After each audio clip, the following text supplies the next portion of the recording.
Le CES débute bientôt. Comme vous le voyez, nous ne sommes pas sur place, mais dans mon studio en désordre. Venez à Las Vegas avec moi pour découvrir des modèles d'ordinateurs portables complètement dingues. Vite, on va être en retard, partons.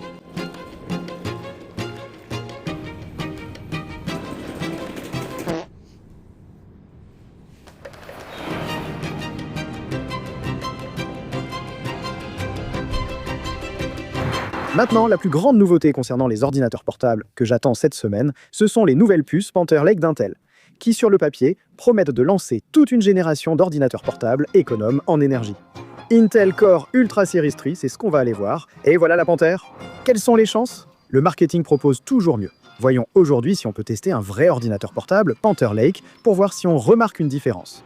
Et ce semble le meilleur point de départ. Ils ont tout un événement organisé pour présenter leur dernier modèle d'ordinateur portable. Alors allons en découvrir quelques-uns. J'ai en fait emporté mon Predator Helios Neo 16 SAI actuel pour ce voyage. En partie pour jouer à des jeux vidéo dans l'avion, mais aussi parce que je voulais voir tout ce qu'ils allaient mettre à jour sur cet ordinateur portable, car le modèle actuel a été fantastique pour moi. C'est l'ordinateur portable que j'utilise pour être productif. Ils avaient une version 2026 de cet ordinateur portable ici.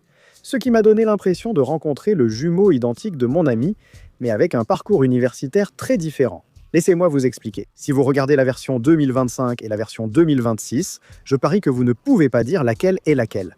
Et c'est parce que le châssis est identique, enfin presque identique. J'ai trouvé un changement. À l'arrière, sur le logo du modèle 26, on voit quelques lignes en plus. Voilà les mises à jour importantes. Le châssis en métal des deux modèles offre une sensation plus haut de gamme et bien plus solide qu'un châssis tout plastique. Donc je ne leur en veux pas de ne pas l'avoir changé, parce que si ce n'est pas cassé, il ne faut pas le réparer. Et ils ont aussi continué à garder cet ordinateur portable ultra fin, ce qui est fantastique pour voyager, par exemple dans les aéroports. L'écran de la version 2026 reste OLED, donc les noirs sont très profonds. Franchement, je suis totalement obsédé par cet écran. J'ai une théorie, une fois qu'on utilise un ordinateur portable OLED, on ne peut plus vraiment revenir en arrière. Ça rend les jeux tellement beaux. Pour reprendre mon analogie, c'est comme le jumeau de ton ami ayant suivi un autre cursus. À l'extérieur, ces ordinateurs portables semblent identiques, mais c'est l'intérieur qui diffère. Tu te rappelles des puces Intel Panther Lake dont on parlait? Eh bien, si on ouvre le gestionnaire des tâches dans la version 2026 BAM, voilà, un Intel Core Ultra 9 386H. Et je filme ça en ce moment avant la grande annonce d'Intel. Donc c'est plutôt amusant de pouvoir mettre la main sur un de ces ordinateurs portables avant qu'ils ne l'annoncent.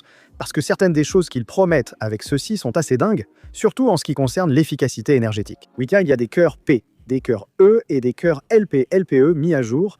Mais ce n'est pas seulement la première puce grand public d'Intel en 1,8 nanomètres, ils ont aussi intégré des technologies très innovantes. Mon préféré, c'est clairement PowerVia, une nouvelle façon d'alimenter les transistors. Puisque je suis dans les analogies, soyez indulgents. Avant PowerVia, dans le sens traditionnel, on peut imaginer un transistor comme une plante, avec des fleurs au-dessus et des racines aussi au-dessus. Imaginez que racines et fleurs luttent pour le même espace. Dans nos transistors, c'est pareil pour le routage du signal et de l'alimentation. Ils se battent pour le même espace au-dessus d'un transistor. Et donc ce que fait PowerVia, c'est qu'il détache le routage de l'alimentation et le place en dessous du transistor. Maintenant, vous avez vos fils d'alimentation et de signal dans des endroits complètement séparés, tout comme une plante a des fleurs au-dessus et des racines en dessous.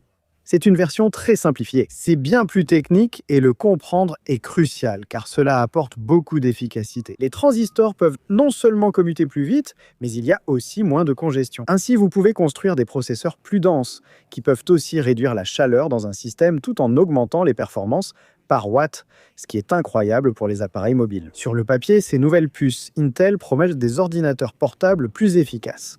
En pratique, nous en testons un, mais il s'agit seulement d'un modèle d'exposition. Je n'ai donc pas pu vraiment faire de test de performance sur tout ça, mais j'ai bien l'intention de le faire quand j'aurai un véritable exemplaire prêt pour la commercialisation entre les mains à l'avenir. Alors abonnez-vous si vous voulez voir ça. Ce que j'ai fait cependant avec cet ordinateur portable, puisque je l'avais entre les mains, c'est que j'ai activé autant de fonctions d'efficacité énergétique que possible, et j'ai essayé de voir comment il se comportait encore en jeu. J'ai d'abord débranché l'appareil, il fonctionnait alors uniquement sur batterie. J'ai désactivé la carte graphique dédiée pour éviter qu'elle tourne sans arrêt, même si je n'ai pas pu l'éteindre totalement.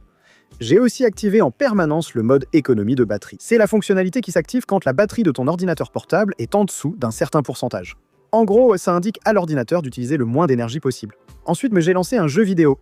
Et honnêtement, du moins d'après mon expérience, c'était bien plus fluide que ce à quoi je m'attendais. Le fait que ça tournait toujours en pleine résolution de l'écran, 2560 par 1600 sans chute de frame, évidente ni saccade, c'était vraiment impressionnant. J'avais aussi activé la génération d'images d'Intel, comme on le voit dans les paramètres. Et si on descend un peu, il semble aussi que les paramètres de texture aient été automatiquement réduits au minimum, ce qui, vous savez, est logique. Mais ça tournait super bien. Et c'est ça que je veux tester davantage. J'ai envie de pousser ça à l'extrême. Est-ce que tu peux, genre, combien de temps tu peux jouer à ça sans perdre d'image? Combien de temps tu peux monter des vidéos 4K dans DaVinci Resolve sur la batterie de ces ordinateurs portables? Le peu que j'ai testé, c'est vraiment prometteur, ce qui me donne beaucoup de confiance et me donne envie de continuer à tester ça, c'est vraiment excitant. D'accord, donc tout ce dont on a parlé concerne l'efficacité énergétique du processeur.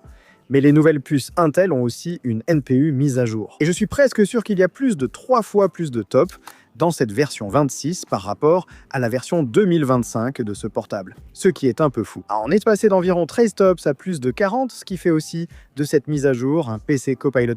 Tout ce qui concerne les réseaux neuronaux fonctionnera très efficacement sur ces nouveaux portables. Et même si vous n'utilisez pas vos propres LLM locaux, cela sera quand même utile pendant les appels Zoom, par exemple lorsque l'arrière-plan est flouté. Cela utilise, vous savez, le réseau neuronal. Des choses comme ça fonctionneront beaucoup plus efficacement, ce qui semble être le maître mot de cette mise à niveau. Si je devais résumer en un seul mot, je dirais plus efficace. Je me rends compte que ce sont 2 mots. D'accord, 2 mots. Plus efficace car la version 2026 va jusqu'à la RTX 5070. Branchez au secteur, vous aurez d'excellentes performances. Et quand vous êtes sur batterie, eh bien ces nouvelles puces Intel font leur travail. Je pense que ça ouvre aussi un peu plus ce type d'ordinateur portable à un public plus large. Le fait de pouvoir monter efficacement des vidéos 4K en déplacement séduit les créateurs de contenu et les passionnés de technologie qui veulent aussi jouer à des jeux haut de gamme. Son fini métallique lui donne un aspect plus haut de gamme que les autres modèles d'Acer, dont il faudrait aussi parler car une pièce entière en est remplie. Mais je préfère me concentrer sur celui-ci. J'ai aussi eu l'occasion de jeter un œil à l'Acer Nitro V16 IA 2026, qui, comme le Predator Helios Neo 6 IA, dispose également des puces Intel Core Ultra, série 3, même si celui-ci est un 7. C'est clairement le PC portable gamer d'entrée de gamme d'Acer. Si tu es lycéen ou étudiant, je te conseille celui-ci. Il a tout de même plus de 40 tops, donc c'est aussi un PC Copilot+, et il a également accès à une 5070, tu peux donc clairement jouer dessus sans problème. Contrairement au précédent, cet ordinateur portable n'a ni OLED ni finition métal. Donc encore une fois, il se différencie un peu en étant plutôt la version économique de l'ordinateur portable de jeu. Il a aussi ce cache caméra que l'autre ordinateur n'a pas. Voilà, c'est dit. À ce stade, j'ai l'impression d'avoir eu un aperçu de ces nouvelles puces Intel, mais ça m'a ouvert l'appétit. Je suis sûr qu'on va tous entendre beaucoup de choses sur ces nouvelles puces Intel. Et comme je l'ai dit, ma théorie actuelle, c'est qu'on va voir beaucoup plus d'ordinateurs portables s'orienter vers cette voie de l'efficacité. Ce qui, c'est certain, profite à nous tous en tant que consommateurs. Avoir des ordinateurs portables qui fonctionnent plus longtemps et plus efficacement sur leur batterie, c'est une bonne chose. Je prévois de couvrir beaucoup plus de choses au CES, alors assurez-vous de me suivre. Je compte trouver la chose la plus ridicule de la conférence, comme chaque année. Il y a beaucoup de choses absurdes ici, mais laquelle l'est le plus?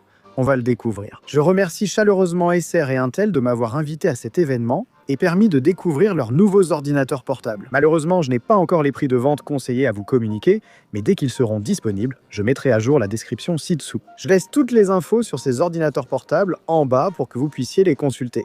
C'est tout pour moi. C'était Mraister, votre bidouilleur tech. À la prochaine vidéo.